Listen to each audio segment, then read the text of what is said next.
السلام عليكم ورحمة الله وبركاته. إن الحمد لله نحمده ونستعينه ونستغفره ونعوذ بالله من شرور أنفسنا وسيئات أعمالنا. من يهده الله فلا مضل له ومن يضلل فلا هادي له. أشهد أن لا إله إلا الله وحده لا شريك له وأشهد أن محمدا عبده ورسوله صلى الله عليه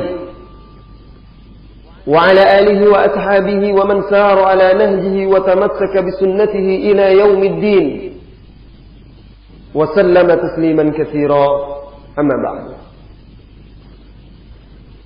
Ma'asyiral muslimin wal muslimat, saudara-saudari kaum muslimin dan muslimat yang semoga senantiasa dirahmati oleh Allah tabaraka wa taala. Ahlan wa sahlan wa marhaban bikum. Selamat datang dan bertemu di masjid ini. Semoga Allah tabaraka wa ta'ala yang telah mempertemukan kita di majlis ilmu ini, mempertemukan kita kembali kelak di yaumil qiyamah, di surganya bersama Rasulullah sallallahu alaihi wasallam.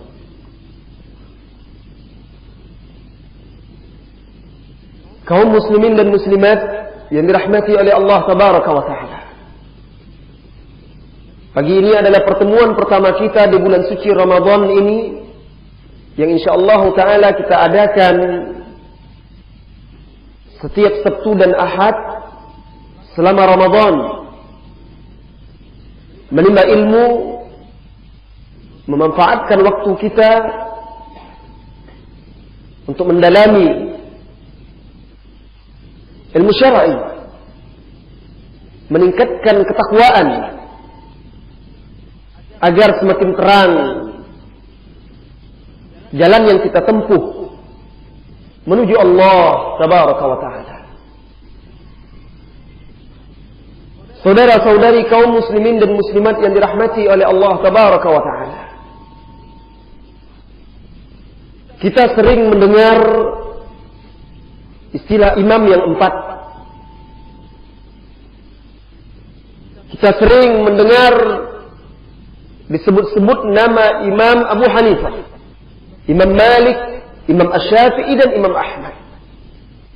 Tetapi saya yakin banyak di antara kita yang belum begitu mengenal sosok sang imam-imam tersebut yang menjadi panutan, yang mazhabnya diikuti oleh kaum muslimin. Mereka adalah a'immatul huda, imam-imam petunjuk. Perjalanan hidup mereka laksana lentera di malam hari, dalam kegelapan, menerangi jalan kaum muslimin dalam berpegang teguh kepada agama Allah tabaraka wa ta'ala. Beranjak dari sini, maka insyaallah hari-hari kita, hari ini, esok, dan juga Sabtu berikutnya, Ahad berikutnya, kita akan gunakan untuk mengenal sosok para ulama-ulama kita dan imam-imam terkemuka tersebut, agar semakin memotivasi kita untuk mengikuti Al-Quran dan Sunnah, mengikuti cara mereka beragama dan memahami agama ini. Karena selama ini mayoritas kita mengaku mengikuti salah seorang imam dari imam tersebut, tetapi realitanya tidak sedikit apa yang kita amalkan tidaklah sesuai dengan apa yang diamalkan oleh para imam-imam tersebut. Hari pertama ini insyaallah kita akan bercerita, membahas perjalanan hidup secara ringkas, perjalanan hidup Imam Abu Hanifah Al-Imamul Akbar, imam besar, digelari oleh para ulama sang imam besar, Imam Abu Hanifah. Imam Abu Hanifah cawan ilmu yang tidak akan melukai bibir orang yang merenggu ilmu darinya. kaum muslimin dan muslimat yang dirahmati oleh Allah Tabaraka wa Ta'ala. Gelar yang disandang oleh Imam Abu Hanifah, yang diberikan oleh para ulama kepadanya, sang imam besar, al-imam al-kabir, bukanlah omong kosong, isapan jempol. Tetapi beliau memang pantas untuk menyandang gelar tersebut. Bahkan bukan pula maksudnya Imam Abu Hanifah seorang yang maksum, terjaga dari dosa dan kesalahan. Tidak. Gelar tersebut menunjukkan kedudukan Imam Abu Hanifah di tengah umat Islam dan sumbangsih ilmiahnya untuk dunia Islam.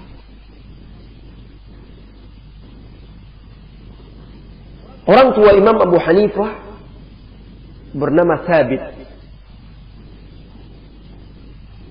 Thabit ini bukanlah seorang Arab. Beliau adalah orang Persia, orang Farsi. Lalu dia hijrah ke Kufah di Irak, menetap di sana dan bekerja sebagai pedagang. Nah, dari dialah lahirnya sang imam yang nama asli dia adalah An-Nu'man. Jadi nama asli Imam Abu Hanifah adalah An-Nu'man. Lahir di Kufah pada tahun 80 Hijriah. 80 Hijriah berarti kurang lebih 70 tahun setelah wafatnya Rasulullah sallallahu alaihi wasallam. Belum begitu jauh. Masih 70 tahun. Oleh karena itu beliau dikategorikan sebagai tabi'in, atba'ut tabi'in. Beliau berguru kepada murid-muridnya sahabat. Nah, jadi sebenarnya Imam Abu Hanifah ini bukan bangsa Arab tetapi keturunan Persia, bapaknya orang Persia. Namun nasab Persianya itu tidak membuat umat Islam merendahkannya. Bahkan umat Islam dan kaum muslimin tetap mengagungkan dan memuliakannya.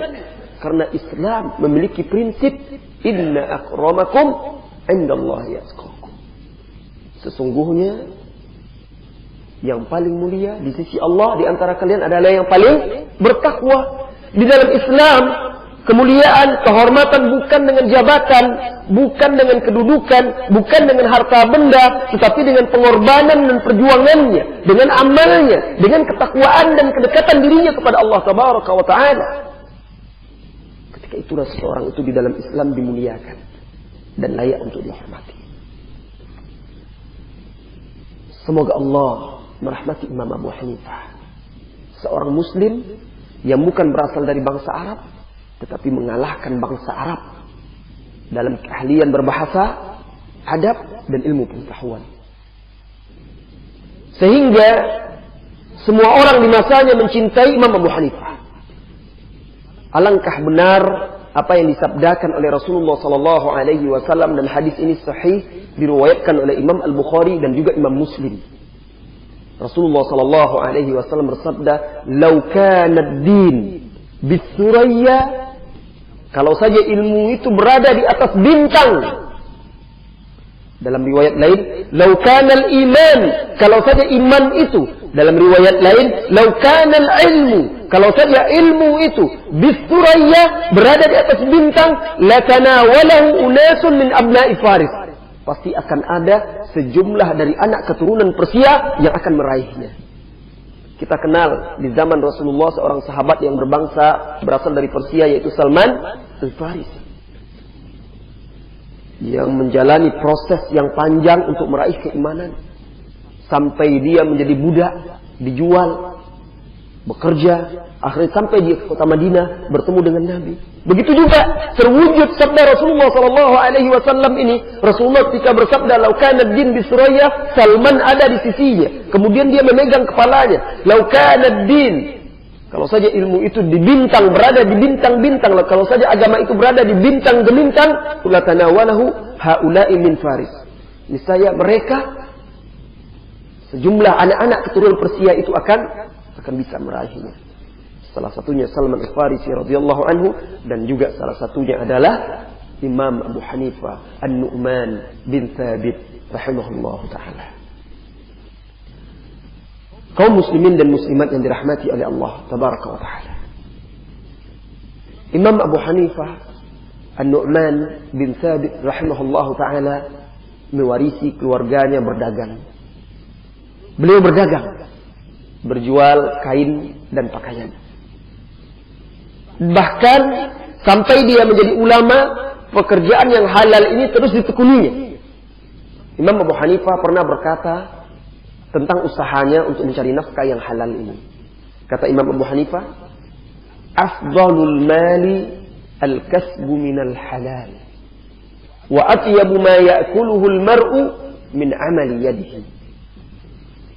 Seutama-utama harta itu adalah yang didapat dari cara yang halal, dan sebaik-baik yang dimakan oleh seseorang itu adalah hasil kerja jerih payah, hasil tangan dia sendiri.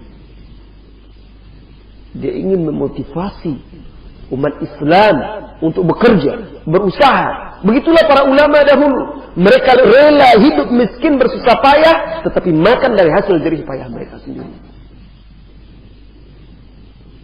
Bahkan sampai Imam Ahmad itu saking tidak maunya dia menerima pemberian pemerintah ketika itu, lalu dia butuh sampai-sampai dia terpaksa menjual sepatunya. Padahal pemerintah terus memberinya. Daulah negara ketika itu memberikan fasilitas, tetapi mereka tidak mau menggunakannya untuk menjaga izzah kemuliaan mereka.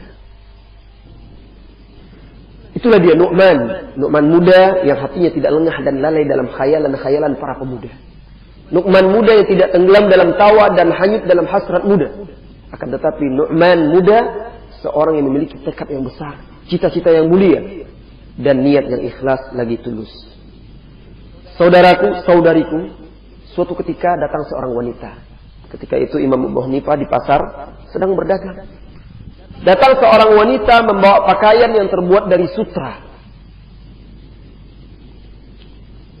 Dahulu belum ada sutra sintetis. Kalau sutra itu sutra asli. Wanita itu datang menawarkan pakaiannya tersebut, kain sutra tersebut kepada Abu Hanifah. Abu Hanifah pun bertanya, "Kam thamana?" Berapa harganya? Wanita itu menjawab, 100. Apa kata Imam Abu Hanifah? Dengarkan pedagang yang aneh ini. Aneh tapi nyata dan menakjubkan. Imam Abu Hanifah malah berkata kepada wanita tadi, "Walakinnahu khairun min mi'ah." Tetapi Bu, pakaian ini harganya lebih mahal daripada 100. Dia pedagang, dia tahu harga pakaian tersebut. Datang wanita menawarkan pakaian, "Ini saya mau jual kain, jual pakaian, berapa harganya?" 100. Apa kata Imam Abu Hanifah?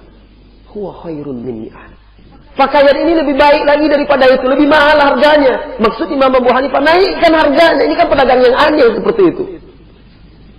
Biasanya kalau pedagang di zaman kita, kalau tahu orang itu lugu, tidak tahu harga, dimakannya. Ini kesempatan mengambil untung. Bahkan kalau bisa diturunkan harganya. "Ibu, ini kemahalan pakaian ini, pasarannya cuma 25. Bisa jadi seperti itu. Dan banyak itu. Banyak. Tetapi Imam Abu Hanifah tidak. Bahkan dia tidak menggunakan itu untuk kesempatan dan keuntungan pribadinya. Akhirnya wanita itu menaikkan 200. Apa kata Imam Abu Hanifah? Tidak. Harganya lebih mahal dari sekedar 200. Naikkan lagi. Dinaikkan lagi oleh wanita itu sampai harganya 400. Imam Abu Hanifah meminta naikkan lagi. Apa kata wanita itu? "Ya Syekh, sal'abu bi." "Wahai Syekh, engkau mau mempermainkan saya, mau memperolok-olok saya mau menjual pakaian saya." Imam Abu Hanifah tersenyum, "Tunggu sebentar." Dicarinya seseorang, kemudian dia kembali menemui ibu itu, dibawanya seseorang pembeli. Pembeli itu membeli dengan harga 500. Ini orang ini mau beli 500. Dibeli dan dia tidak mengambil fee sedikit pun. Yang dia harapkan hanya ridho Allah. Karena dia tahu ibu ini lugu, tidak tahu pasaran, nanti kena tipu. Dia tidak ingin pelanggannya kena tipu. Dia carikan orang yang mau membeli seharga itu, yang layak dengan pakaian tersebut. Subhanallah. Oleh karena itulah Imam Abu Hanifah, perdagangan dan perniagaannya diberkahi oleh Allah, dan Imam Abu Hanifah termasuk salah seorang ulama yang kaya raya ketika itu. Pedagang yang sukses dan berhasil. Karena orang tahu dia jujur, orang malah banyak berniaga dengannya, bekerja sama dengan dia. Pernah suatu ketika Imam Abu Hanifah memberikan pakaian kepada anak buahnya sebuah barang-barang untuk dijual. Kemudian ternyata ada di antara barang-barang pakaian tersebut atau kain tersebut yang cacat, rusak. Nah, dia perintahkan kepada anak buahnya, nanti kalau jual, jelaskan yang cacat ini, jelaskan cacatnya, aibnya. Jangan dijual sampai tidak dijelaskan. Jangan sampai tidak dijelaskan. Rupanya anak buahnya ini lupa. Dijualnya dalam keadaan cacat dan pembeli pun tidak tahu. Belakangan baru Imam Abu Hanifah tahu.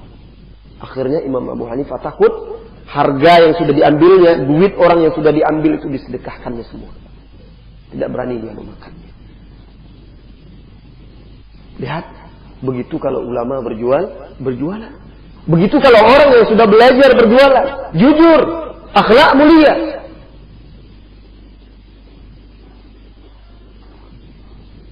Dan salah satu kebiasaan Imam Abu Hanifah, saudara-saudariku, setiap tahun dia mengumpulkan laba keuntungan dia berdagang. Setelah terkumpul, lalu dibelikannya kebutuhan-kebutuhan untuk para syekh, para ulama-ulama dan para penuntut ilmu serta ahli hadis. Lalu dibagi-baginya. Kalau masih ada uangnya berlebih, dibagikannya dalam bentuk uang tersebut kepada ahli hadis, kepada ulama-ulama, kepada guru-guru dan kepada para penuntut ilmu. Lalu beliau katakan, gunakan ini untuk memenuhi kebutuhan-kebutuhan kalian. Subhanallah. Tentulah sangat jarang kita dapatkan ulama-ulama yang seperti itu. Panutan dan suri tauladan. Dan beliau insya Allah mendapatkan pahala sebanyak orang yang mengamalkan ilmunya dan menggunakan amal jariyahnya itu untuk beribadah di jalan kebaikan.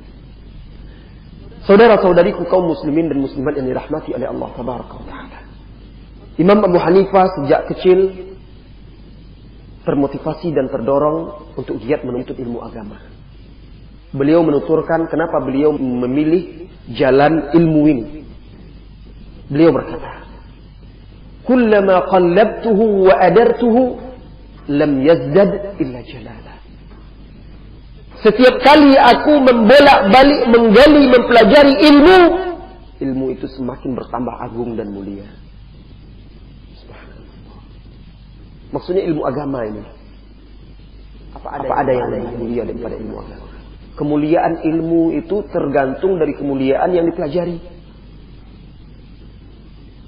Semakin mulia yang dipelajari, semakin tinggi pula kedudukan dan kemuliaan ilmu itu. Dan tidak ada yang lebih mulia daripada Allah. Oleh karena itu tidak ada lagi ilmu yang lebih mulia selain daripada ilmu mengenal Allah. Selain daripada ilmu agama, ilmu tentang Al-Quran, kalamullah, ilmu tentang hadis-hadis Rasulullah yang diajarkan oleh Allah kepada Rasulnya Sallallahu Alaihi Wasallam. Secara mutlak di dunia dan di akhirat tidak ada ilmu yang lebih mulia daripada ilmu agama. Dan tidak ada ilmu yang lebih bisa memuliakan manusia daripada ilmu agama. Imam Abu Hanifah melanjutkan, wa ra'aitu annahu la yastaqimu ada' al-fara'id, dan aku lihat tidak akan mungkin seseorang itu bisa dengan benar menunaikan ibadah-ibadah fardunya, kewajiban-kewajiban agamanya, wa iqamatid din, dan menegakkan agama, wa ta'abbud, dan beribadah kepada Allah, illa bima'rifatihi, kecuali dengan mempelajari ilmu agama. Ini pengakuan orang yang menghabiskan ilmunya untuk ilmu, mengajarkan ilmu, dan mendakwahkan ilmu. Subhanallah. Itu jelas. Karena Rasulullah Sallallahu Alaihi Wasallam bersabda di dalam hadis yang sahih diriwayatkan oleh Imam Al-Bukhari, "Man salaka tariqa yaltamisu fihi ilman, sahhalallahu bihi tariqan ilal jannah." Barang siapa yang menempuh jalan untuk menuntut ilmu agama. Di dalam ayat, di dalam hadis, apabila disebutkan kalimat ilmu, perintah-perintah Nabi menuntut ilmu, itu maksudnya ilmu agama. Seperti talabul ilmi faridatun ala kulli muslim. Menuntut ilmu itu fardu, wajib bagi seorang muslim. Itu maksudnya ilmu agama. Itu yang wajib, itu yang fardu bagi setiap muslim. Nah, Rasulullah bersabda, barang siapa yang menempuh jalan untuk menuntut ilmu agama, maka dimudahkan jalannya untuk ke surga. Seseorang yang jahil tidak berilmu, bagaimana dia mau menunaikan salatnya dengan benar? Bagaimana dia mau bersuci dengan benar, berwuduk dengan benar? Kalau saja berwuduknya tidak benar, tidak sah, bagaimana salatnya akan sah? Bagaimana dia berpuasa dengan benar? Bagaimana dia berzikir dengan benar? Bagaimana dia mendekatkan diri kepada Allah dengan benar? Dan bagaimana dia bertakwa, menjadi muslim yang sejati, mengenal yang halal dan yang haram, kalau dia tidak mau mendalami ilmu agama? Ini yang dibutuhkan oleh umat Islam di zaman sekarang. semangat dan tekad seperti para ulama-ulama terdahulu ini, hadir ke majelis-majelis ilmu yang dibacakan di situ ayat-ayat Quran, dibacakan di situ hadis-hadis Rasulullah sallallahu alaihi wasallam. Bukan majelis-majelis yang dipenuhi dengan canda, tawa. Kaum muslimin dan muslimat yang dirahmati oleh Allah tabaraka wa taala. Bahkan Imam Abu Hanifah berkata, "Wa talabud dunya wal akhirah illa bihi."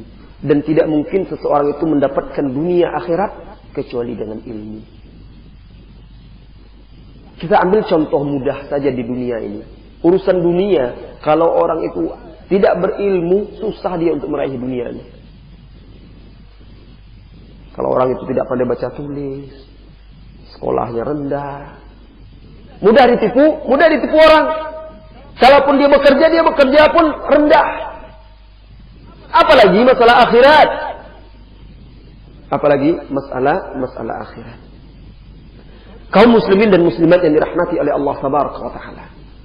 Mari kita teladani Imam Abu Hanifah menuntut ilmu, khususnya di bulan suci Ramadan ini, jadikan momentum untuk membakar semangat kita untuk menuntut ilmu agama. Begitu juga setelah Idul Fitri nanti, dan begitu juga tahun-tahun berikutnya. Jangan pernah putus asa dan bosan. Nanti kita akan temukan berapa tahun lamanya Imam Abu Hanifah itu belajar. Berkata Imam Az-Zahabi, seorang ulama ahli hadis, di dalam kitabnya Tazkiratul Huffaz juz 1 halaman 168, beliau menjelaskan bahwasanya Abu Hanifah An-Nu'man meriwayatkan hadis dari Atha, Nafi, Abdurrahman bin Hurmuz, Salam bin Kuhail, Abu Ja'far, Muhammad bin Ali, Qatadah, Amr bin Dinar, Abu Ishaq, dan banyak ulama-ulama lagi. Jadi kaum muslimin, kaum muslimat, Imam Abu Hanifah ini adalah seorang perawi hadis. Dia meriwayatkan langsung hadis dengan sanadnya. Imam Abu Hanifah adalah seorang fikih.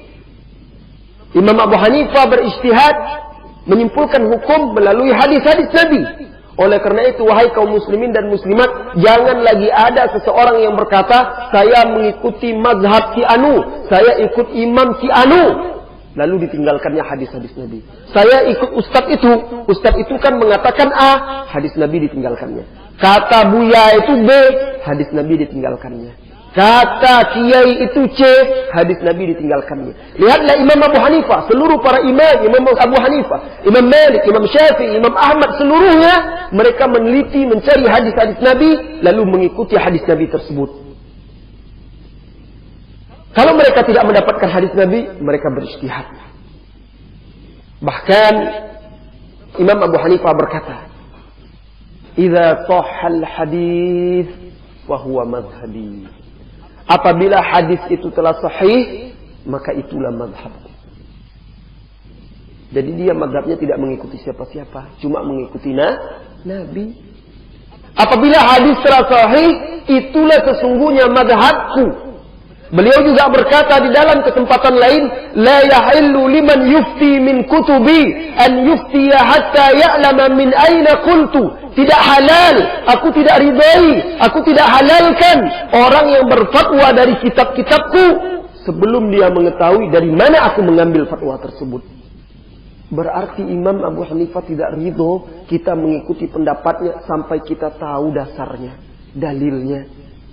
Beliau ingin mengajarkan kepada kita umat Islam agar tidak taklid buta, agar jangan mengekor saja, tetapi belajar. Ketika ada si A mengatakan hukumnya begini, tanyakan dasarnya apa, dalilnya apa, dari mana, siapa ulama yang mengatakannya.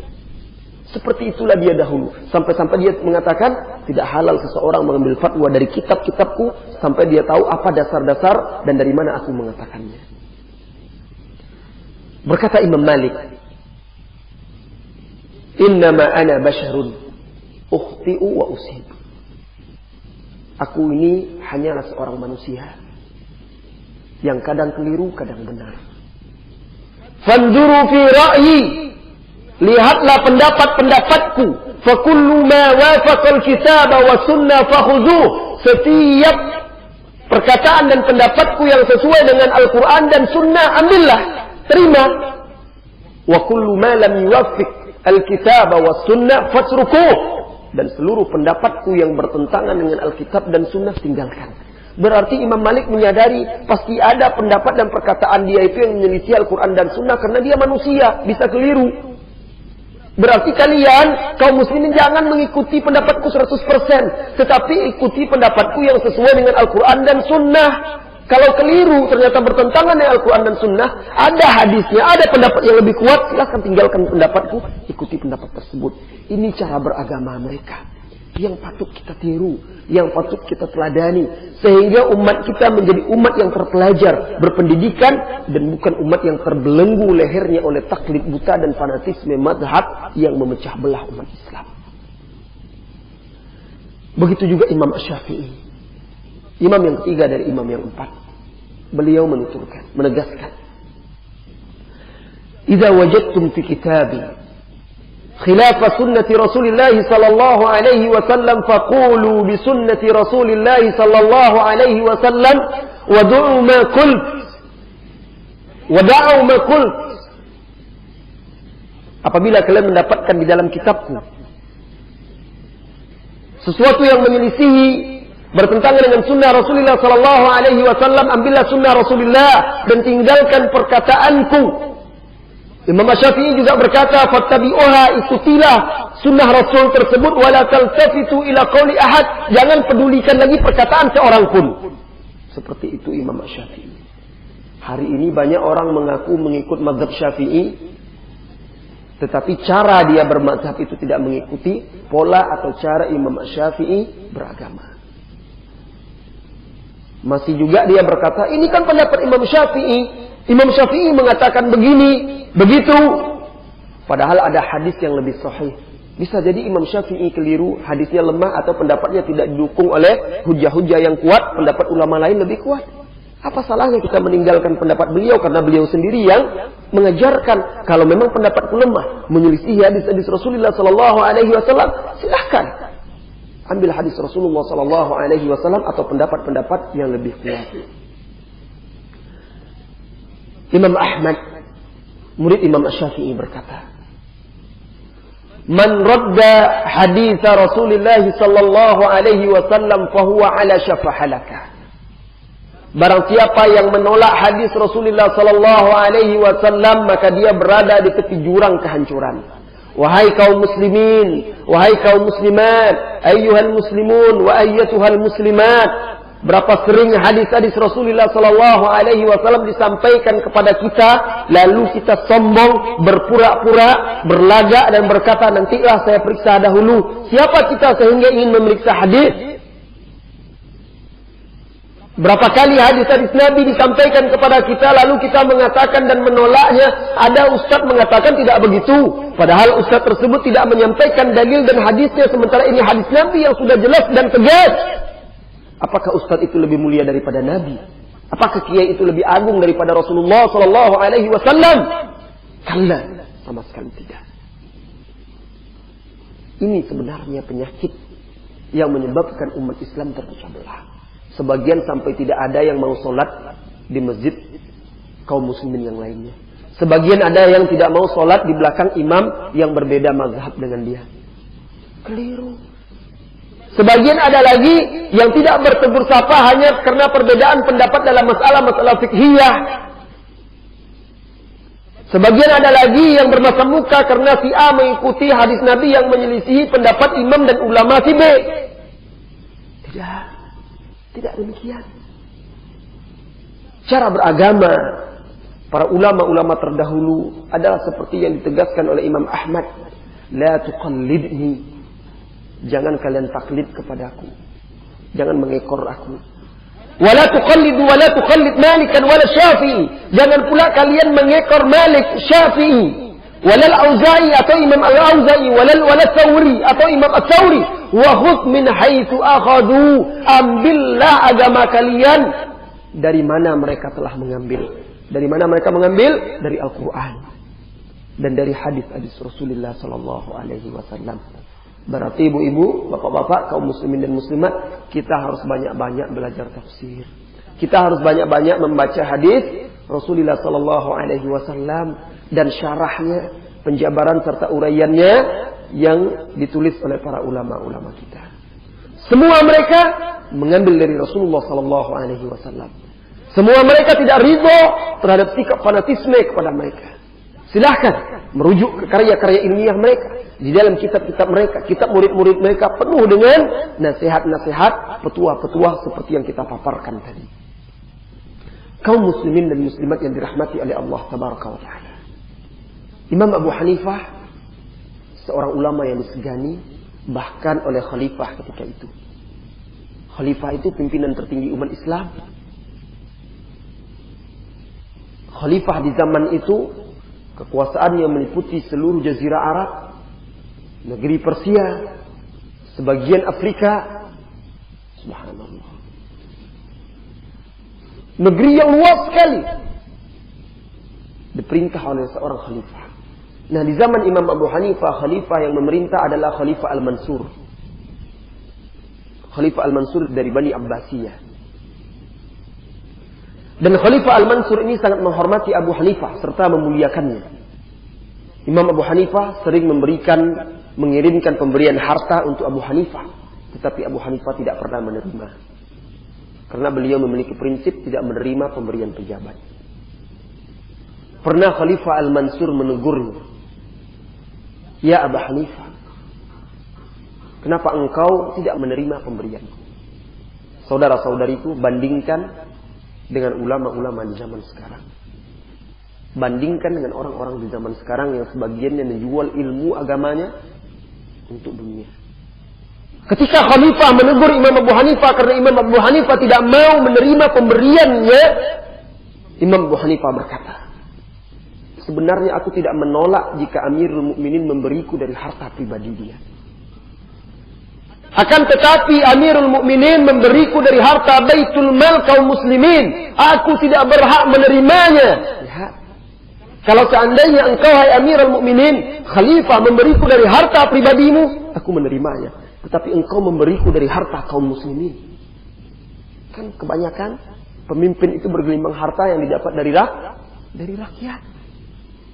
Itu pula lah harta yang diberikan dan dibagi-bagikan. Bagi Imam Abu Hanifah, syubhat itu adalah saudarinya haram. Syubhat itu adalah saudarinya haram, dekat kepada haram. Dia tidak ingin mengotori dirinya dengan sesuatu yang syubhat. Perhatikanlah wahai saudariku, bagaimana waraknya dan ketakwaan Imam Abu Hanifah, sehingga dia disegani oleh semua orang ketika itu. Pernah terjadi pertengkaran antara Khalifah Mansur dengan istrinya. Jadi Khalifah Al-Mansur bertengkar dengan istrinya. Karena Khalifah ini cenderung kepada istrinya yang kesekian. Jadi dia agak cuek, agak melalaikan istri pertamanya. Nah, bertengkarlah sang khalifah dengan istrinya, lalu sang khalifah ingin mencari penyelesaian dan dia berkata kepada istrinya, "Istriku, kita cari seseorang yang mendamaikan, menyelesaikan permasalahan ini. Siapa yang engkau ridhoi dan engkau sukai menjadi penengah di antara kita?" Istrinya berkata, "Imam Abu Hanifah." Mari kita panggil Imam Abu Hanifah dan kita minta Imam Abu Hanifah untuk menengahi kita. Dipanggillah Imam Abu Hanifah, datang Imam Abu Hanifah ke istana. Lalu ketika Imam Abu Hanifah sudah datang, berkatalah khalifah kepada Imam Abu Hanifah, "Ya Abu Hanifah, inna zawjati tukhasimuni." Wahai Imam Abu Hanifah, istriku ini melawanku, menentangku. Tolong selesaikan urusanku dengan istriku ini. Imam Abu Hanifah dengan tenang berkata, "Baiklah, takallam ya Amirul Mukminin. Silakan engkau berbicara wahai Amirul Mukminin." Berbicaralah Amirul Mukminin, "Wahai Abu Hanifah, berapa yang dihalalkan bagi pria untuk menikahi wanita?" Jadi khalifah ini mulai mencari celah untuk agar dia dibenangkan oleh Imam Abu Hanifah. "Hai Imam Abu Hanifah, berapa dihalalkan di dalam Islam bagi seorang pria untuk menikahi wanita?" Abu Hanifah menjawab 4. Apa kata khalifah kepada istrinya? "As-sami'ti?" Dengar enggak? Dengar perkataan Imam Abu Hanifah, boleh saya menikah lebih dari satu. Segera Abu Hanifah berkata kepada Amirul Mukminin, hai Amirul Mukminin, sesungguhnya itu hanya dibolehkan untuk orang-orang yang bisa berlaku adil. Barang siapa yang tidak adil atau takut tidak bisa adil, maka cukup satu. Berdasarkan firman Allah Tabaraka wa Ta'ala, fa in khiftum alla ta'dilu fawahidah. Jika kalian takut tidak bisa berlaku adil, maka cukuplah satu saja.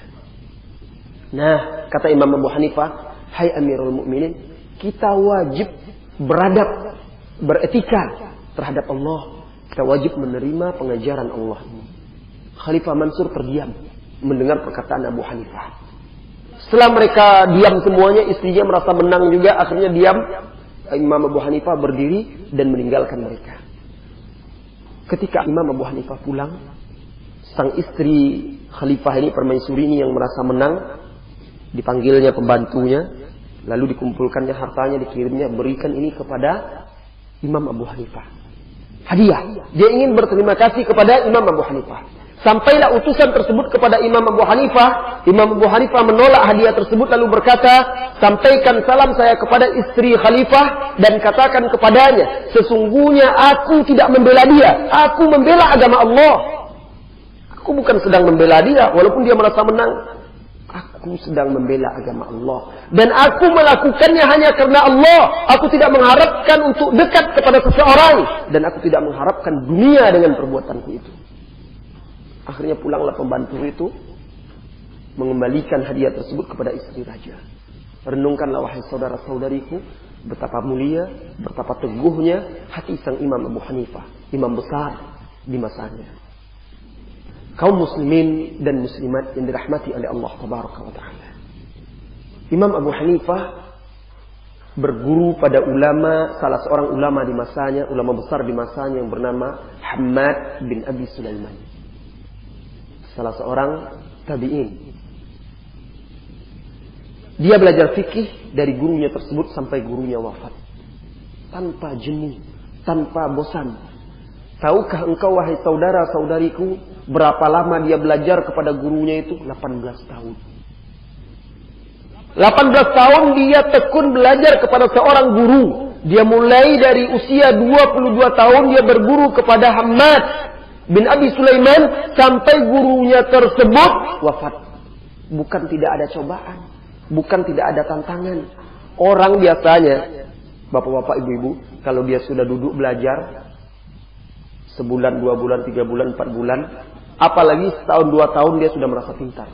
Bahkan terkadang dia merasa pintar pula dari gurunya. Iya, pandai-pandai pula dia menjawab. Kadang menyela-nyela gurunya pula. Oh gini Ustaz. Oh gini. Pandai pula dia lagi dari gurunya. Kadang gurunya diam bukan berarti gurunya tidak tahu. Terkadang gurunya tidak menjawab karena gurunya tahu kapan saatnya itu dijawab. Dan orang tersebut belum pantas untuk mendengarnya. Dia sudah menganggap gurunya itu tidak tahu. Nah, cobaan-cobaan seperti ini pernah menerpa Imam Abu Hanifah. Dengarkan penuturannya. Yaqulu Abu Hanifah. Abu Hanifah berkata, Ba'da an sahibtu Hammadan 10 sinin. Setelah aku berguru kepada Hammad 10 tahun. Naza'atni nafsi li talab riyasah. Hawa nafsuku membujukku, mendorongku untuk mendapatkan kedudukan yang lebih tinggi. Jadi dia ingin pula menyaingi gurunya itu. Ingin pula punya majelis. Di masjid itu dia merasa dia sudah pandai pula. Fa'aradtu an a'tazilahu wa ajlisu fi halaqah li nafsi. Lalu aku berniat meninggalkan guruku itu buat halaqah sendiri di masjid yang sama. Fakharajtu yawman bil ashi wa azmi an af'al. Suatu pagi aku pergi keluar ke masjid itu, niatku akan melakukan itu. Falamma dakhaltul masjid ra'aituhu wa lam tatib nafsi. Wa lam tatib nafsi. Ketika aku masuk masjid, aku lihat guruku sedang mengajar. Dan jiwaku tidak tenang, tidak tentram. Walam tatib nafsi an a'tazilahu. Dan jiwaku tidak tenang untuk meninggalkan dan menjauhinya. Akhirnya faji'tu fajalastu ma'ahu. Aku kembali datang ke majelisnya dan duduk bersamanya di majelis tersebut. Padahal dia sudah menjadi ulama. Tapi dia tetap merendah. Duduk dia bersama gurunya. Tidak jadi dia buat halaqah. Faja'a fi tilkal lailah na'yu qarabatin lahu qad mata bil Basrah. Maka malamnya itu kan pagi peristiwanya. Malam itu datanglah berita duka dari Basrah bahwa kerabat sang Imam Muhammad, gurunya ini meninggal. Wa taraka malan, kerabatnya ini meninggalkan harta, wa laisa lahu waris ghairuh. Dan kerabatnya ini meninggalkan harta benda dan tidak ada pewaris kecuali Muhammad, gurunya Abu Hanifah tadi. Terpaksa gurunya itu pergi ke Basrah meninggalkan Kufah dan masjid atau majlisnya tersebut. Fa amarani an ajlis makanahu. Lalu Muhammad memerintahkan Abu Hanifah duduk di majelis itu mengajar menggantikan dia. Sekarang dia diminta menggantikan menjadi guru. Tadi dia ingin buat majelis sendiri menyaingi gurunya. Sekarang rupanya diberi kesempatan. Fama huwa illa an kharaja hatta waradat alayya masail lam asma'ha minhu. Belum lama dia keluar dan baru saja saya duduk di majelis itu, tiba-tiba berbagai macam pertanyaan datang dan aku belum pernah mendengarkan jawabannya dari guruku. Bingung pula dia.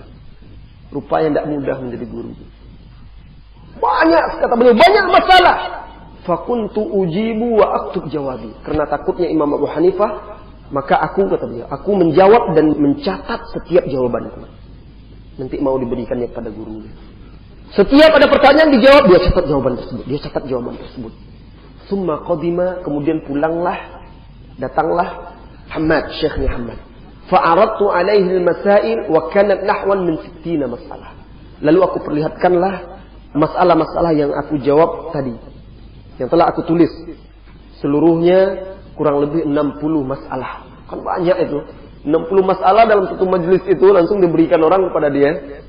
Fawafaqani bi arba'ina, dan beliau menyetujui 40 masalah, wa khalafani fi 20, dan menyalahkan 20 masalah, menyelisihiku dalam 20 masalah. Fa'alaitu ala nafsi, sejak itu aku bertekad pada diriku an la ufariqahu hatta yamut. Sejak itu aku bertekad pada diriku untuk tidak meninggalkan guruku sampai dia wafat. Wa hadza kan, dan itulah yang terjadi. Baru dia sadar ternyata ilmunya belum seberapa dibanding gurunya. Sudah nak menyaingi gurunya pula. Akhirnya dia berjanji untuk tetap setia dengan gurunya sampai gurunya wafat. Ibnu Qayyim al-Jauziyah, ulama besar yang karya-karyanya banyak kita temui diterjemahkan. Itu berguru kepada Ibnu Taimiyah sampai gurunya wafat. Imam Al-Muzani, Ar-Rabi' bin Sulaiman, murid-murid Imam Syafi'i, berguru kepada gurunya sampai Imam Syafi'i wafat. Begitu kebiasaan para ulama dahulu. Berguru, walaupun mereka sudah jadi ulama, mereka tetap berguru sampai gurunya wafat. Seperti itu mereka, sehingga mereka mendapatkan berkah ilmu. Karena semakin panjang usia seorang, semakin banyak pengalamannya. Semakin bijaksana dia, semakin dalam perenungannya. Orang yang lebih tua itu renungannya lebih dalam dan lebih banyak, dia bisa memetik dan menilai sesuatu daripada orang yang muda yang lebih mengedepankan emosinya. Oleh karena itu jangan kita cepat merasa sudah tahu dari guru kita lalu kita merasa angkuh dan sombong terhadapnya. Inilah akhlak seorang ulama yang patut kita tiru. Subhanallah. Itulah dia tawadhu, keterbukaan, kejujuran. Imam Abu Hanifah bukanlah seorang yang bermimpi untuk dapat kedudukan mufti, tetapi dia tetap berusaha menjaga amanah yang berat dari gurunya. Itulah hatinya yang lurus dan jiwanya yang amanah.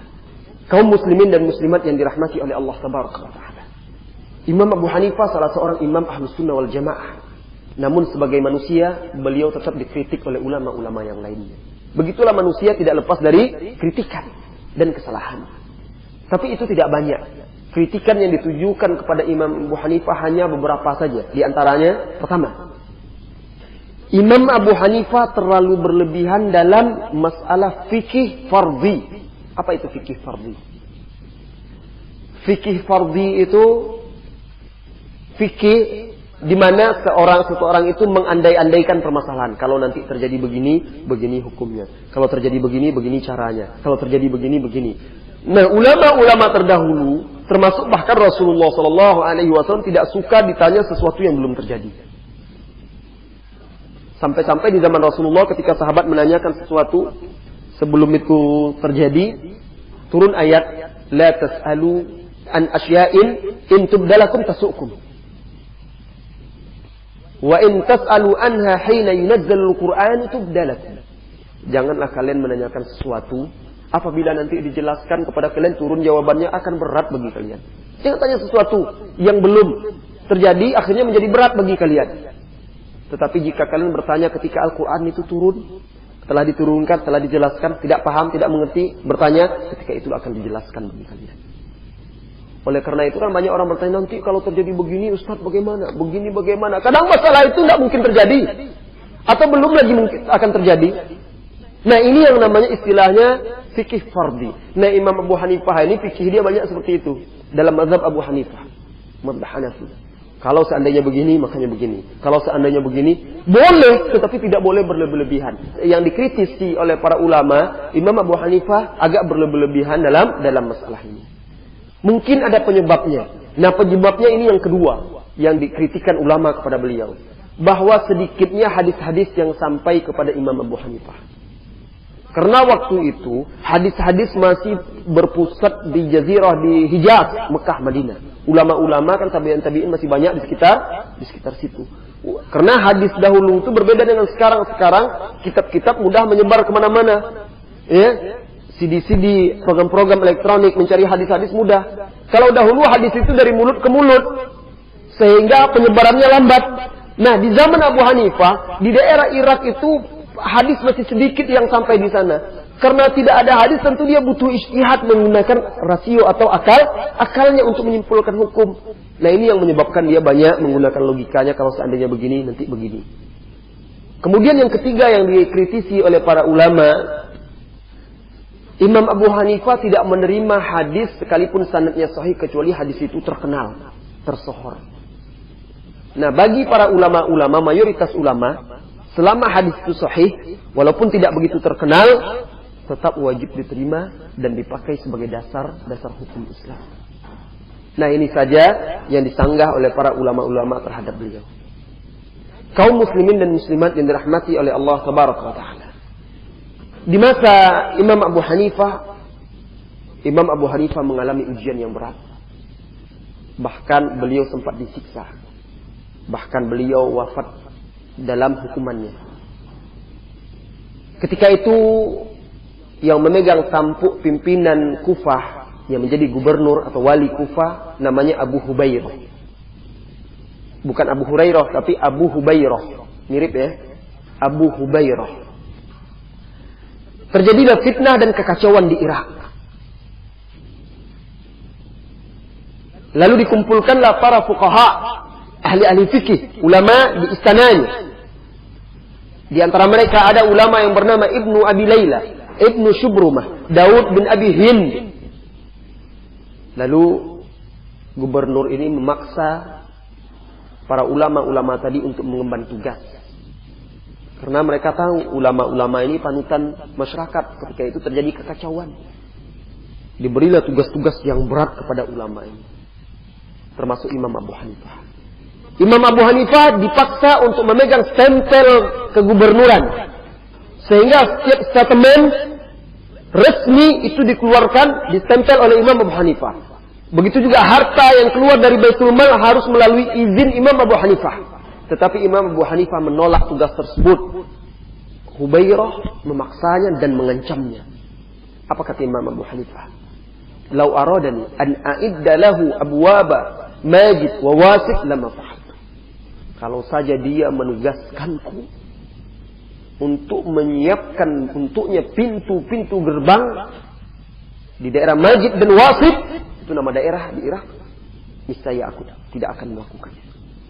Saudara-saudariku, orang-orang lain mungkin akan bangga mendapat kepercayaan dari negara. Orang-orang lain akan bangga mendapat tampuk pimpinan dan jabatan dari pemerintah. Bahkan orang berebut-rebut untuk mendapatkan itu. Tetapi Imam Abu Hanifah lari dari jabatan tersebut. Karena dia tahu itu amanah yang berat. Dan dia tahu dirinya tidak akan sanggup untuk memikulnya. Akhirnya Abu Hanifah dipenjara. Disiksa hingga berhari-hari sampai ia jatuh pingsan dan tidak sadarkan diri. Tetapi dia tetap teguh, tidak mau menerima. Suatu ketika, Imam Abu Hanifah diundang oleh Khalifah Al-Mansur datang ke istana. Ketika dia masuk, ulama-ulama lain sudah berkumpul di situ. Seseorang langsung berkata menunjuk Imam Abu Hanifah, "Hadza alamid dunya al-yaum." Ini yang masuk ini adalah ulama dunia hari ini. Orang yang paling berilmu di dunia hari ini. Lalu khalifah pun terkagum-kagum berkata kepada Imam Abu Hanifah, "Ya Nu'man, min aina akhadta ilmak?" Wahai Nu'man, wahai Abu Hanifah, dari mana engkau mendapatkan ilmumu? Sehingga engkau dikatakan oleh para ulama tersebut sebagai orang yang paling berilmu hari ini. Imam Abu Hanifah pun berkata, "Min ashabi Abdullah ibn Umar, min Abdullah ibn Umar, min ashabi Abdullah ibn Abbas, min Abdullah ibn Abbas, min ashabi Abdullah ibn Mas'ud, min Abdullah ibn Mas'ud, wa min Rasulullah sallallahu alaihi wasallam." Kata Imam Abu Hanifah, saya mengambil ilmu saya dari murid-murid Abdullah ibn Umar, dari Abdullah ibn Umar, dari Rasulullah. Saya mengambil ilmu saya dari murid-murid Abdullah ibn Abbas, dari Abdullah ibn Abbas, dari Rasulullah. Saya mengambil ilmu saya dari murid-murid Abdullah ibn Mas'ud, dari Abdullah ibn Mas'ud, dan dari Rasulullah sallallahu alaihi wasallam. Lihat, itu sanad ilmunya. Dari tabi'in, sahabat langsung Rasulullah sallallahu alaihi wasallam. Dia generasi ketiga setelah Rasulullah sallallahu alaihi wasallam. Sahabat, tabi'in dan tabi'. Dan dia mengambilnya dari ulama-ulama sahabat terkemuka, Abdullah bin Umar, Abdullah bin Abbas, dan Abdullah bin Mas'ud. Karena ketika itu ada 4 orang Abdullah yang dikenal dengan Al-Abadilah Al-Arba'ah. 4 orang Abdullah yang menjadi pemimpin ulama para sahabat. Abdullah bin Umar, Abdullah bin Abbas, Abdullah bin Mas'ud, dan Abdullah bin Amr bin As. Dan dia berguru mengambil ilmunya dari 3 orang. Lihat berapa luas dan banyaknya ilmu. Dari murid-murid sahabat, dari Rasulullah menerimanya dari Jibril, dan Jibril menerimanya dari Allah Taala. Ilmu yang agung, ilmu yang mulia, yang mengangkat dirinya menjadi mulia pula di mata kaum muslimin. Saudaraku, para ulama-ulama tersebut bukanlah malaikat yang mustahil kita untuk mencapainya. Mereka juga manusia seperti kita. Mereka beristihad, berjuang dan bersungguh-sungguh. Kalau kita mau, kita juga bisa beristihad, berjuang dan bersungguh-sungguh. Tetapi salah seorang dari mereka, para imam-imam tersebut, tidak menghabiskan waktunya di depan televisi untuk menjadi imam, tidak. Mereka tidak menghabiskan waktunya dengan mengobrol, membuang-buang waktu, nongkrong, duduk di tempat-tempat yang terlarang. Tidak. Tapi mereka mewujudkan cita-cita mereka dengan duduk bersimpu di hadapan kitabullah, sunnah-sunnah Rasulullah, di masjid-masjid, di majelis-majelis para ulama, lalu akhirnya mereka bisa mencapai kemuliaan tersebut. Mereka tidak menjadi tenar dan terkenal karena mengidolakan urusan-urusan dunia, kesehatan, cinta, harta, masa depan pribadi, ketenaran, idola, penyanyi, permainan, dan segala macamnya.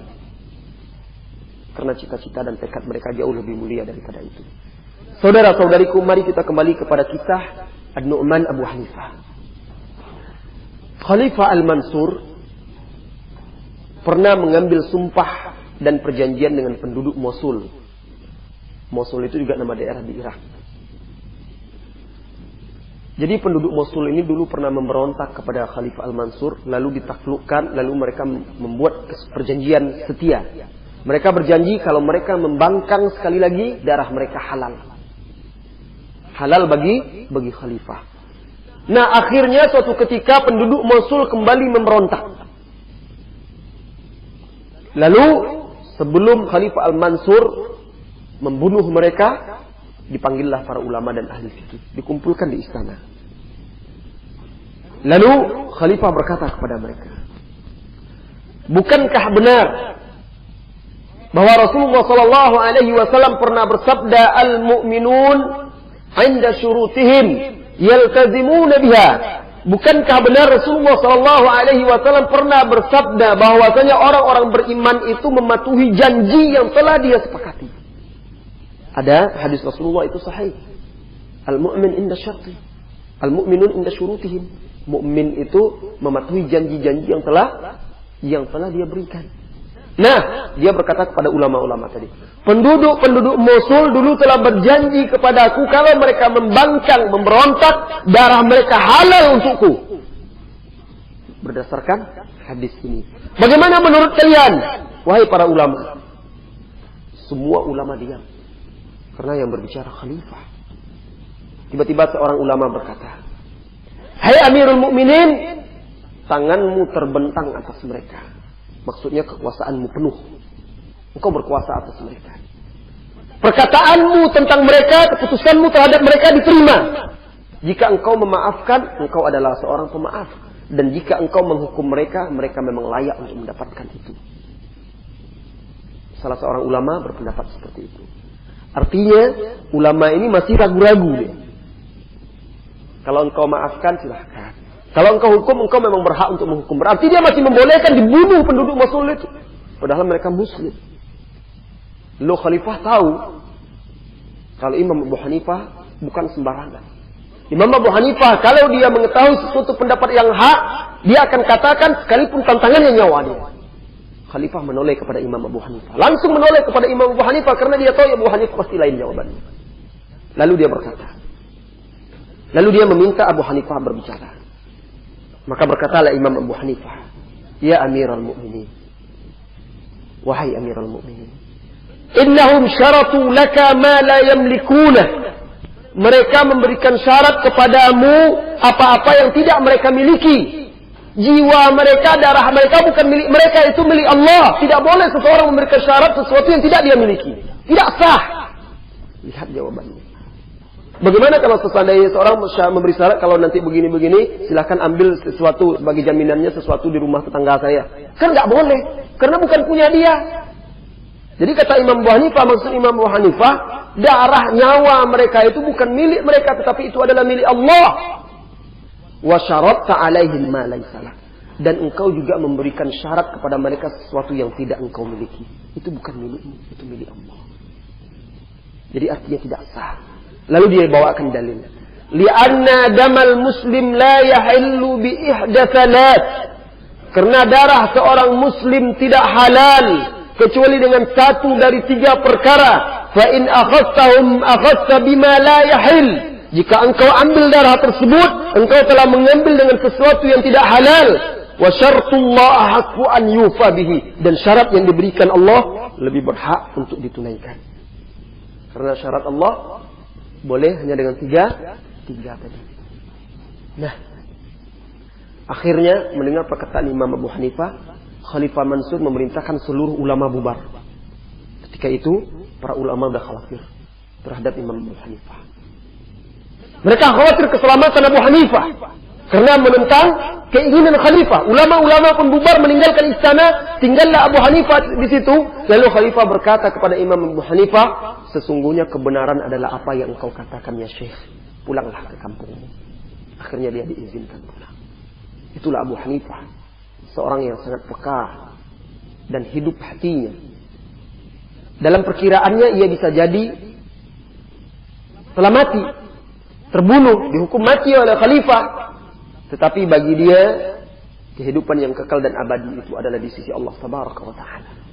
Sehingga dia tidak gentar dan takut untuk menyuarakan kebenaran. Imam Abu Hanifah memiliki karya-karya ilmiah yang sangat penting. Di zaman Imam Abu Hanifah muncul kelompok-kelompok sesat. Banyak, bukan hanya di zaman sekarang kaum muslimin. Di zaman Abu Hanifah muncul kelompok-kelompok keji, sesat, menyimpang dari jalan yang benar seperti Syiah, Mu'tazilah. Syiah ini orang-orang yang membenci para sahabat Nabi, mengkafirkan sahabat Nabi, dan berlebihan mengagungkan Ahlul Bait seperti orang di Iran sekarang. Atau di mayoritas di Irak.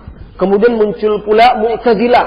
Orang-orang yang mengedepankan akalnya, menolak Al-Quran dan hadis apabila bertentangan dengan akal. Kemudian muncul pula kelompok Murji'ah. Kelompok Murji'ah ini malah orang-orang yang tidak mengkafirkan orang yang kafir. Muncul pula kelompok Qadariyah yang menganggap bahwasanya makhluk ini menentukan perbuatannya. Perbuatan makhluk ini di luar takdir Allah Tabaraka wa Ta'ala. Mereka tidak memasukkan beriman kepada qadar itu sebagai salah satu rukun iman. Muncul pula kelompok Jahmiyah dan seterusnya. Banyak sekali kelompok-kelompok sesat yang mengusung syubhat-syubhat, khurafat dan kebatilan. Pengikutnya di masa itu memang sedikit, namun beracun. Maka bangkitlah para ulama-ulama Ahlus Sunnah wal Jamaah membantah mereka, termasuk salah satunya adalah Imam Abu Hanifah. Beliau mengarang kitab untuk membantah mereka, dan kitab tersebut diberinya judul Al-Fiqhul Akbar. artinya fikih besar.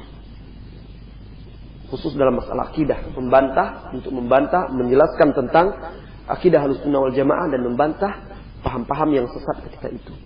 Dan sampai sekarang kitab tersebut masih turun-temurun dicetak oleh kaum muslimin, ada. Kitab Fiqhul Akbar itu ada di perpustakaan Islam, tentunya dalam bahasa Arab. Kaum muslimin dan muslimat yang dirahmati oleh Allah Tabaraka wa Ta'ala, kita masuk yang berikutnya, pujian-pujian ulama kepada Abu Hanifah. Agar kita semakin mengetahui dan mengenal kedudukan beliau di mata para ulama. Berkata Imam Az-Zahabi. Imam Az-Zahabi ini ulama yang hidup di abad ke-8 Hijriyah. Ulama ahli hadis, salah seorang murid Ibnu Taimiyah. Imam Az-Zahabi berkata, Bara'a fil ra'i, wa sada ahla zamanihi fit tafaqquh, wa tafri'il masail, wa tasaddar lil ishtighal, wa takharraja bihil ashab. Imam Abu Hanifah, kata beliau, seorang yang unggul dalam menggunakan logika. Beliau memimpin dan mengalahkan ahli zamannya dalam tafaqquh fid din, serta menguraikan masalah-masalah. Banyak melahirkan para ulama. Wa kana ma'dudan fil ajwadi al-askhya. Imam Abu Hanifah, kata Az-Zahabi, termasuk orang-orang yang dermawan, cerdas, al-azkiya ma'ad-din wal ibadah wat tahajjud. Di samping itu beliau taat beragama, beribadah, tahajud, wa kasratut tilawah, banyak membaca Al-Qur'an, wa qiyamul lail, dan salat malam. Lihatlah wahai saudara-saudariku, Imam Abu Hanifah bukanlah dahan yang bisa ditiup oleh angin kemanapun angin bertiup. Imam Abu Hanifah bukan hanya sekedar perpustakaan berjalan. Imam Abu Hanifah sebagaimana diungkapkan oleh Imam Ibnu Katsir rahimahullahu taala, faqihul Iraq. Kata Imam Ibnu Katsir, pengarang tafsir Ibnu Katsir, Imam Abu Hanifah adalah seorang faqih negeri Irak, ahadu a'immatil Islam, salah seorang imam-imam Islam, wasadatul a'lam, tokoh, pemimpin, wa ahadu arkanil ulama, salah satu pilar-pilar ulama, wa ahadul a'immatil arba'ah, dan salah seorang imam yang 4, ashabul mazahib al-matbu'ah, imam pemilik mazhab-mazhab yang diikuti oleh kaum muslimin, wa huwa aqdamuhum wafa, dan yang paling tertua di antara mereka.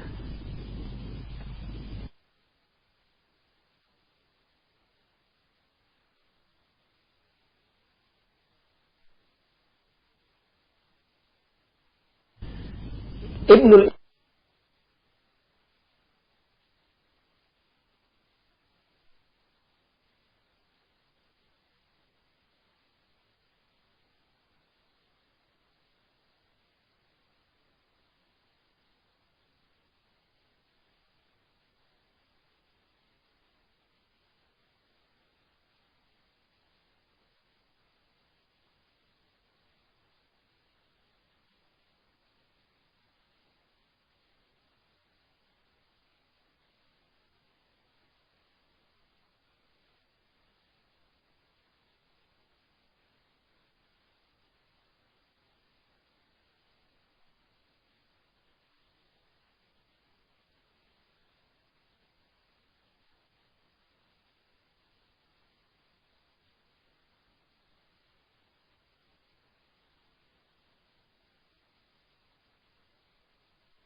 Imad di dalam kitab Syazaratuz Zahab berkata, memuji Imam Abu Hanifah.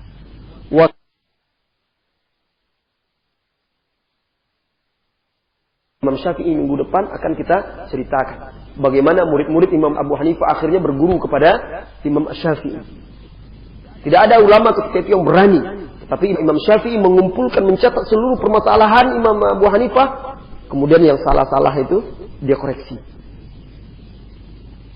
Karena Imam Syafi'i juga terkenal kecerdasannya dan ahli dalam berbahasa, berdialog dan berdebat. Kaum muslimin dan muslimat yang dirahmati oleh Allah Tabaraka wa Ta'ala. Itulah dia kenang-kenangan para ulama dan para imam tentang Imam Abu Hanifah. Masih banyak lagi pujian-pujiannya. Kembali kita lanjutkan tentang Imam Abu Hanifah. Suatu ketika Imam Abu Hanifah mengunjungi gurunya yang bernama Al-A'mash, karena gurunya banyak. Salah seorang gurunya bernama Al-A'mash, ulama ahli hadis yang terkenal juga. Datang seorang bertanya meminta fatwa kepada Al-A'mash. Jadi ketika itu Imam Abu Hanifah berada di sisi gurunya, lalu datang orang lain untuk bertanya kepada Al-A'mash. Lalu Al-A'mash berkata kepada muridnya, kepada Imam Abu Hanifah, "Ajibhu." Jawab, Abu Hanifah jawab pertanyaannya. Biasa guru terkadang mempersilahkan murid. Ayo jawab pertanyaannya. Lalu Imam Abu Hanifah pun menjawab pertanyaan tersebut. A'mash pun heran terhadap jawabannya itu dengan dalil-dalilnya. Min aina laka hadza? Dari mana kamu bisa menjawabnya ini? Dari mana jawabannya ini? Apa kata Abu Hanifah? Min haditsin haddatsanihi huwa kadza wa kadza wa akhadha yarwi. Ini dari hadis yang dahulu kamu riwayatkan kepada saya. Hadis ini saya dapat dari Anda, wahai guruku. Dulu tahun dulu engkau meriwayatkannya, saya dengar, lalu saya riwayatkan, disebutkannya kisahnya. Apa kata Al-A'mash? Hasbuk, cukup. Ma haddatsuka bihi fi sanah, tuhadditsu bihi fi sa'ah. Hadis yang saya sampaikan kepada engkau setahun yang lalu bisa secepat itu engkau hadirkan hari ini. Antumul atibba wa nahnu sayadilah. Kalian ini adalah para dokter dan kami ini adalah ahli-ahli farmasi. Apa maksudnya? Kami ini yang merangkai obat-obat yang segala macam, kalian yang meletakkannya untuk siapa? Sakit dan segala. Karena dokter yang menentukan untuk ini jawabannya ini, penyakit ini obatnya. Tetapi obatnya itu yang meramunya adalah orang-orang farmasi. Nah, ahli-ahli hadis yang kerja hanya meriwayatkan hadis, meneliti hadis zaman itu, mereka itu obatnya seperti ahli-ahli farmasi yang menyediakan obat, tetapi yang menentukan untuk jawaban apa, itu adalah para ulama-ulama fikih seperti Imam Abu Hanifah dan lain-lainnya. Ini juga menunjukkan pujian dan kecerdasannya. Oleh karena itu, Imam Ahmad memuji Imam Syafi'i, insyaallah nanti kita temukan pada pertemuan berikut, bahwa ilmu fikih itu terkunci dahulunya. Sampai datang Imam Syafi'i dibukanya kunci fikih tersebut. Artinya dahulu orang banyak memahami hadis-hadis begitu saja. Tetapi untuk menjabarkannya kurang, menyimpulkannya. Sampai datang Imam Syafi'i. Imam Abu Hanifah adalah seorang yang wara', yang bertakwa. Takut kepada Allah Subhanahu wa ta'ala. Berkata Ibnu Mubarak, "Qultu li Sufyan ats-Tsauri." Aku berkata kepada Sufyan ats-Tsauri, "Ma ab'ada Abu Hanifah anil ghibah." Alangkah jauhnya Abu Hanifah dari ghibah. Menggunjing. Imam Abu Hanifah tidak pernah menggunjing. Ma sami'tu yang tabu aduwan lahu. Saya tidak pernah mendengar Imam Abu Hanifah menggunjing musuhnya. Apalagi kawannya. Apalagi saudaranya. Menggunjing musuhnya saja dia tidak pernah terdengar oleh para ulama. Bagaimana pula mau menggunjing orang-orang yang tidak dimusuhinya. Begitulah. Dia menjaga lisannya karena dia tidak banyak berbicara.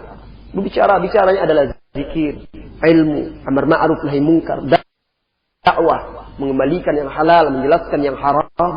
Itu dia. Lalu apa kata Sufyan ats-Tsauri? Wallahi huwa a'qal min an yusallita ala hasanatihi ma yazhamu biha. Demi Allah, Imam Abu Hanifah itu adalah orang yang berakal. Dia tidak akan mungkin melakukan sesuatu yang menghapus kebaikan-kebaikan. Karena ghibah itu akan menghapuskan kebaikan. Kebaikan salat kita yang banyak, pahala puasa kita, zakat kita, haji kita itu akan lenyap nanti di hari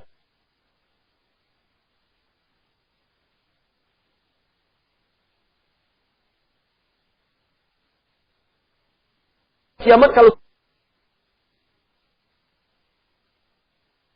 kita banyak menggunjing orang, Karena kebaikan tersebut apabila orang tersebut tidak ridho, itu akan diambil oleh Allah, diberikan kepada orang yang kita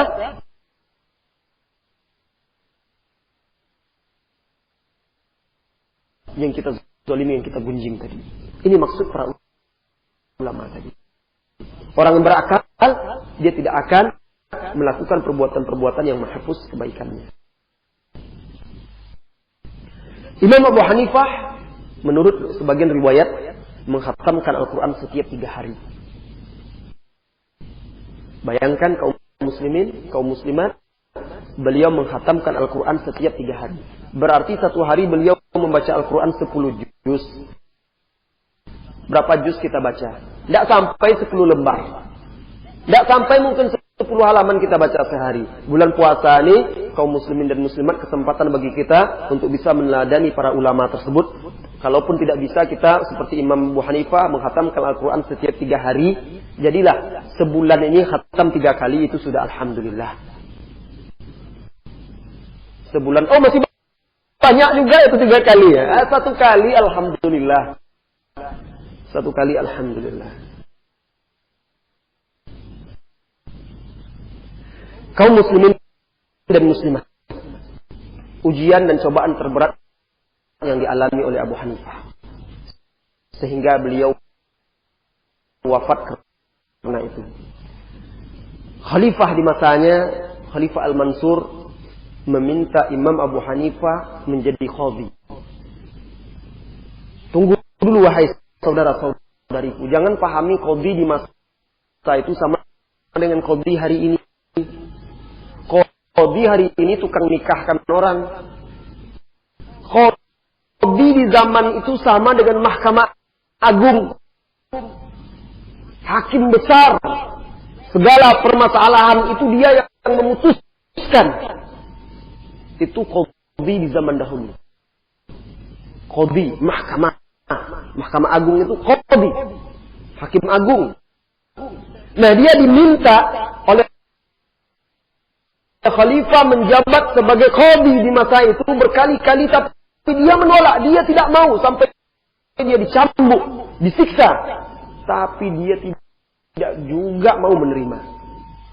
Bagi Imam Abu Hanifah, yang kotor itu tidaklah kemilau. Bagi Imam Abu Hanifah, yang buruk tetaplah buruk, yang syubhat tetap syubhat, dan dia takut dirinya ternodai dan tercemar karena itu. Ada sebagian ulama yang dahulunya bisa tegas menyampaikan kebenaran, menegakkan al-haq, ketika sudah mendapatkan jabatan akhirnya tidak sanggup lagi untuk itu. Karena sudah terkekang, tidak memiliki kebebasan untuk menyuarakan kebenaran. Karena jabatan dan kedudukannya. Banyak hal-hal yang harus dijaganya. Nah, Imam Abu Hanifah menghindari hal itu salah satunya. Berkata Imam Abu Hanifah kepada Khalifah Al-Mansur, ketika dia ditawari menjadi qadhi, apa kata Imam Abu Hanifah? Hai Khalifah, aku tidak pantas untuk menjabat. Apa kata Khalifah? Bal anta kadhib, anta tasluh. Kamu bohong. Kamu itu pantas untuk menjadi qadhi. Kamu bohong. Apa kata Imam Abu Hanifah? Lihatlah wahai Khalifah, saya ini kan pembohong. Seorang pembohong itu tidak pantas menjadi Khalifah. Kan engkau sendiri yang mengatakan saya itu pembohong, kadhib. Kenapa engkau pilih saya menjadi Khalifah? Khalifah akhirnya terdiam juga karena itu. Lihatlah kecerdasan Imam Abu Hanifah bermain kata-kata. Ketika Khalifah mengatakan, meminta dia menjadi qadhi, dia berkata, ya Khalifah, ana la asluh, saya tidak pantas. Apa kata Khalifah? Karena dia tahu Imam Abu Hanifah itu layak. Bohong kamu. Kadhib, anta tasluh lil qada. Kamu pantas untuk menjadi qadhi. Apa kata Imam Abu Hanifah? Arai anta taqulu ani kadzab fa inni la asluh lil qada. Lihatlah, engkau katakan saya ini pendusta tidak pantas menjabat jadi qadhi. Kemudian diulang lagi. Beberapa waktu setelah itu dipanggil lagi dia ke istana, ditawari lagi untuk menjadi qadhi. Dia menolak juga. Akhirnya dia dipenjara.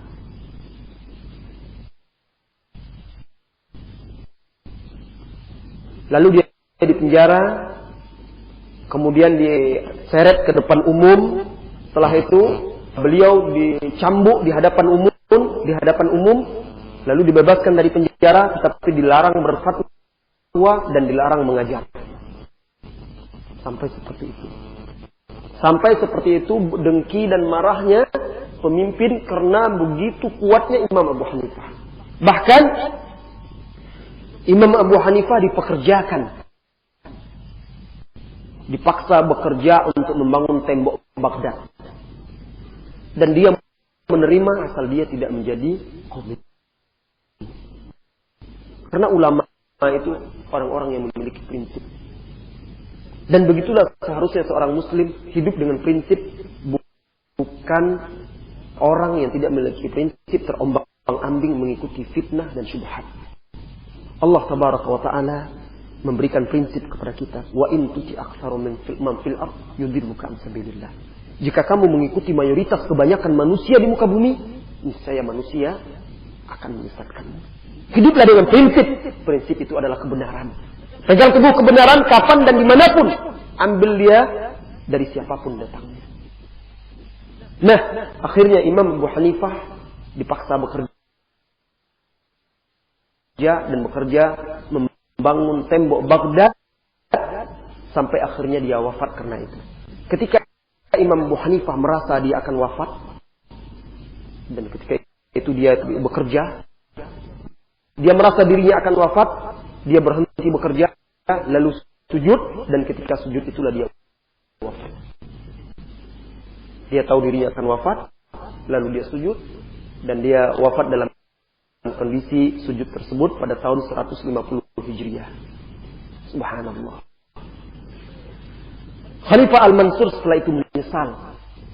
Sampai-sampai dia berkata kepada orang-orang di sekitarnya, "Man ya'zuruni min Abi Hanifah hayyan wa mayyitan." Siapa yang bisa menjaminkan maafku untuk Abu Hanifah hidup dan mati? Dia menyesal. Lihatlah wahai saudara-saudariku, kekalahan para ahli-ahli dunia di hadapan ahli ilmu, ahli agama. Lihatlah kekalahan jiwa dan mental mereka, dan lihatlah kemenangan para ulama dan orang-orang yang berpegang teguh dengan agama. Sekalipun zahirnya dilihat oleh manusia dia kalah, tetapi dia menang. Akhirnya Khalifah menyesal. Sampai-sampai dia dihantui oleh ketakutan. Menyesal telah menyebabkan sang imam besar itu wafat. Kaum muslimin dan muslimat yang dirahmati oleh Allah tabaraka wa ta'ala. Imam Abu Hanifah melahirkan ulama-ulama besar di masa itu. Di antara murid-murid beliau yang terkenal yaitu Qadhi Abu Yusuf.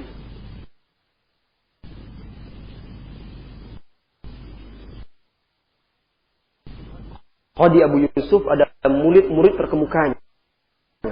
Murid yang paling terkenal dari murid Abu Hanifah. Dan Qadhi Abu Yusuf pakai Qadhi karena dia akhirnya beliau menjabat Qadhi. Dan Qadhi Abu Yusuf ini di zaman Harun Ar-Rasyid. Di zaman Harun Ar-Rasyid, dan Harun Ar-Rasyid salah seorang khalifah yang dekat dengan ilmu, yang mencintai para ulama dan memerangi bid'ah.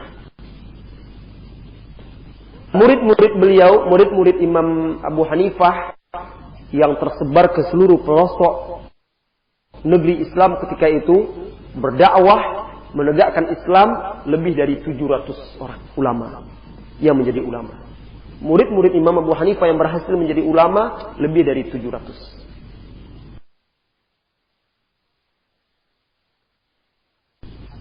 Ada yang pulang dari Afghanistan, ada yang ke Bukhara, ada yang ke India. Oleh karena itu penyebaran mazhab Imam Abu Hanifah itu sampai sekarang banyak di daerah itu, di daerah Rusia, di daerah India, kemudian juga di daerah Cina. Daerah-daerah itu banyak penyebaran mazhab Abu Hanifah. Karena asalnya Imam Abu Hanifah tadi kita sebutkan dari Persia. Jadi murid-muridnya banyak datang dari sana.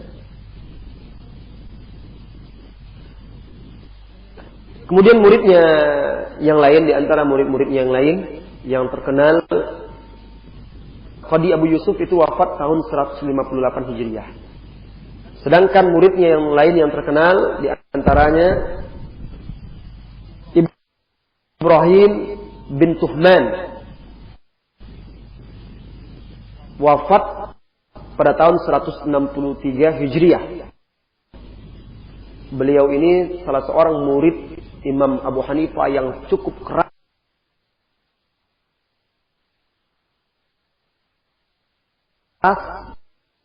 terhadap ahli bid'ah, khususnya melawan Jahmiyah. Sampai-sampai diceritakan Imam Ibrahim bin Tuhman, murid Imam Abu Hanifah itu menunda hajinya khusus untuk membantah Jahmiyah dan menjaga din. Oleh karena itu beliau sibuk mengarang kitab-kitab membantah paham Jahmiyah ketika itu. Sampai beliau tidak menunaikan haji karena itu. Karena dia melihat ini lebih penting. Kalau dia pergi, karena haji zaman dulu berbulan-bulan, bahkan ada yang bertahun-tahun karena berjalan kaki, naik onta, bukan dekat. Oleh karena itu dia tunda perjalanan haji dia untuk mengarang buku membantah ahli bid'ah tersebut. Itulah perjuangan para ulama. Kemudian di antara ulama murid-murid dia yang terkenal juga yaitu Zufar Ibnul Huzail. Zufar Ibnul Huzail.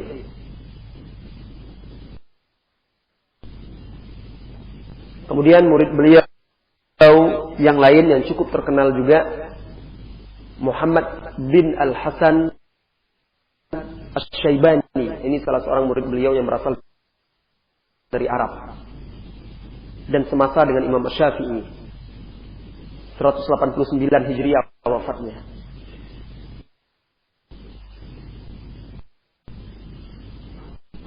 Berasal dari Damaskus. Dan dalam mazhab Imam Abu Hanifah belakangan, kitab-kitab mazhab Abu Hanifah yang dipegang, yang dijadikan standar dan rujukan adalah karya-karya Muhammad Asy-Syaibani ini. Dan banyak lagi ulama-ulama lain yang terkenal menjadi murid Imam Abu Hanifah. Kita cukupkan sampai di sini.